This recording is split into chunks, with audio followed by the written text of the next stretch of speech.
guys, I think I've had an idea.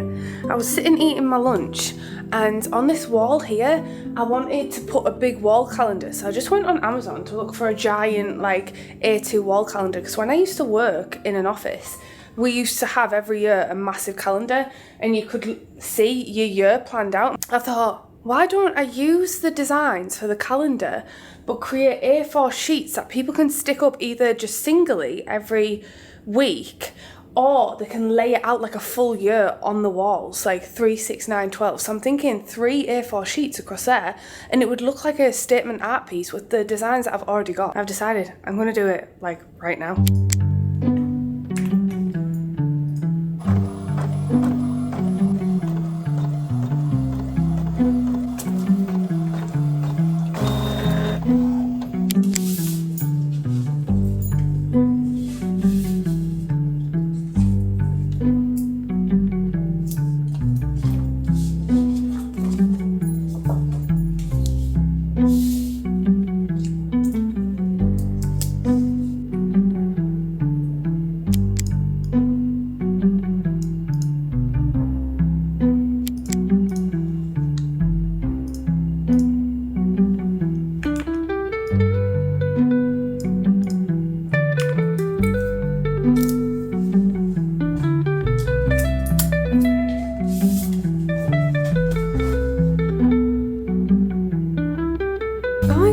What do you guys think? I think that looks like a really good statement wall piece. So now what I'm actually going to do is I'm going to print out, because what I was thinking of how to pack them up is packing them up in like A4 cellos, and then I'm going to do like a sticker saying 2025, like a big vinyl sticker that I can put up here, 2025, and then I'm going to do stars kind of dotted around. So I've already designed that, I just need to wait for Dean, he's currently packaging the orders, but it looks like a proper Katnipp staple wall piece for the year.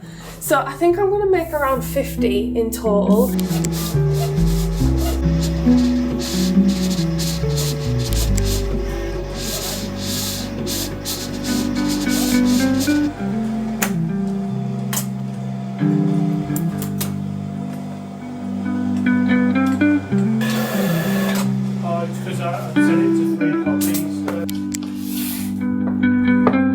So many dirty pots in this room, it's so gross. Okay, let's see if these have worked.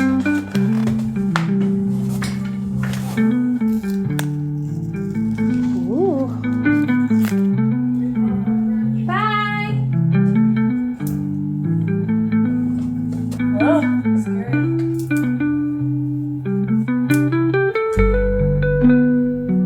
Oh, that looks quite cute. Ta-da! So this is what it'd look like. I've developed a wall sticker. This is on removable vinyl that we have in stock, which I think we will be hopefully doing a lot more of in 2025. According to the actual vinyl company, it says up to 6 months. So I'm guessing if you have it on longer than 6 months, then it could adhere a little bit more permanently to the wall. But I think most people know with wall stickers that there is a chance of slight chipping. But I thought it'd be cute to make a pack of it. And I was thinking to pack it up, to put them in cellos. I'm going to do an illustration of the front, a new illustration of Katnipp that just says like Katnipp wall like calendar or something. But I actually think that looks really cool, do you? I wanted a wall calendar anyway for Katnipp, and I thought, well, I might as well sell them as well, seeing as though it has been an absolute disaster with our calendars. So these will all be probably printed in-house, and you can write the dates on and stuff, but these are only A4, whereas our calendar used to be A3. What do you guys think to that? Do you think it looks cute? During the period between New Year and Christmas, I like to reflect on my goals and what I want to do going forward, and also what I learned from that year.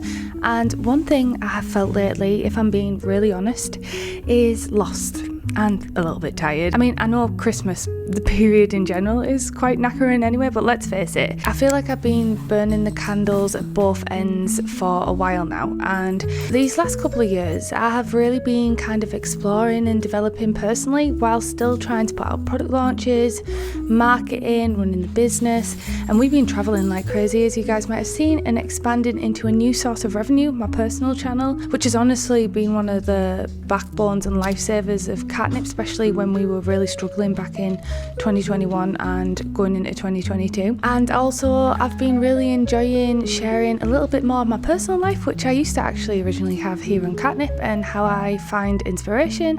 And I feel so lucky to be able to do these things. But one thing I have realised over the last few months is that I felt like I was missing something, and I felt like my illustrations were put on the back burner, which is crazy really, because technically I have actually created hundreds of illustrations for products, but I feel like I haven't really built out any stories for my characters. Those who have been around for a while now on this channel know ultimately I would love to have books, collections and stories built around the wonderful world of Katnipp.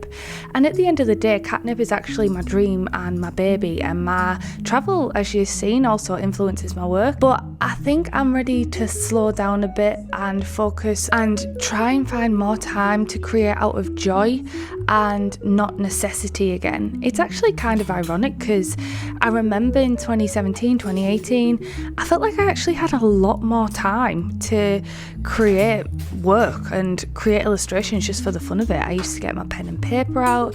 I did 3 videos a week on Katnipp, I remember, and I felt like I just had a lot more time to explore my creativity. And I even remember being sat in my old studio. I had my platinum blonde hair and I would hear the rain tapping outside, and I remember looking around and I had my pens out at the time and my sketchbook, and I just sighed with happiness and thinking, this is lovely, like I have time to just create and do what I want. But I feel like over the last few years it's got more hectic and more busy, and I've been exploring. If I could actually reflect on the last 2 years, the words exploration, that seems to come up. And although I would love to continue traveling and hope we still can, because I feel like travel will still be a big part of my life, I want to do it much more slowly and deliberately, or at least find the space to allow more time for passion projects and creativity to come back in. And the way we've been moving around lately over these last 2 years, I just know it hasn't been sustainable for the long term for what I want to create here at Katnipp and my future vision. So Katnipp is something I will hopefully be able to do for life, or until I at least can't do it any longer. So I don't feel any rush to have all the answers or the steps straight away, and documenting the ups and downs and all the chapters of the journey on this channel is pretty interesting. I'll be turning 34 this year, and it'll also be Katnipp's 10-year anniversary in October. And sometimes it's easy to get caught up with comparison, like younger artists succeeding way beyond what I could ever dream of doing, or sometimes I feel like time is running out, which is absolutely crazy. But the reality is the journey is the fun part, and the exploration in life, and as an artist, as a creator, as just a human, that's the fun part. This journey that we're in, this is what I should sit back and kind of enjoy. And in fact, one of my biggest inspirations was Beatrix Potter, and she was actually 36-year-old when she self-published her first book, The Tale of Peter Rabbit, back in 1901. She initially actually printed 250 copies at her own expense after being rejected by multiple publishers, but actually ended up being picked up a year later by the famous Frederick Warne & Co. in 1902, and became a bestseller and launched her career as a beloved children's author and illustrator. There's also Tove Jansson, who began her career as a painter and illustrator, but only became widely known for her Moomin books, which she actually started writing in her 30s, but it was only by her 50s that the Moomins had eventually become a global phenomenon, which allowed her to transition fully into storytelling. So I've always loved illustration and drawing since I was very, very, very young, but it's not the actual illustrations that I only enjoy, it's actually the storytelling aspect, which is actually why I think I love YouTube as well so much, especially my personal channel, because I can craft and capture emotions and feelings into a story as we travel and explore new places. But during the excitement of traveling and exploring, though, like I said, I felt like I was slowly beginning to lose a little bit of me lately, and that was, I think, creating my illustrations and my characters out of joy. And my goal here at Katnipp has evolved over time. It definitely wasn't the same goal I had like 10 years ago, but I have come to realise that there's one thing that I want to do, and that is to spread joy. I want to create a safe and wholesome world, a place where you can contemplate the funny, the cute, the wholesome nature of life. And I get this through other artists and illustrators. As you know, I love immersing myself in the Disney theme parks, for example, or attaching cute Hello Kitty or artistic charms to my bags that make me smile when I'm out in the world and I look down on them and they make me laugh. And there's brands and artists who have completely inspired me to hopefully build a community based around kindness, acceptance, and ultimately joy. And I think going forward in 2025, that is really what I would like to begin focusing on. I don't think it's just gonna radically transform. I mean, it might, who knows? But whether it's through my personal vlogs or my art, I'd actually love to build a world that feels relatable and fun for you to kind of follow along on, with characters that hopefully make you smile and bring you ultimately joy, essentially. And slowly with this realisation, I've realised that I'm now entering a new chapter and a new phase at Katnipp. I'm not sure what exactly has changed mentally within me recently, but 2025 feels like something new. Can't even explain where this has come from, or I feel like I'm almost closing the chapter to one story, and now I'm stepping into a new book, almost like a new chapter. And 2025 feels like something new. It feels like the next step in my life. I don't know why. I don't know where this is coming from, but I do feel like I'm closing the chapter to one story and now it's time for the next. And I don't even know what this means yet or how it's going to unfold. But with the 10-year anniversary approaching in October, it actually feels very, very fitting. And I've realised that I'm ready for the next 10 years ahead to see what's in store. And I've also realised that I finally have found myself again.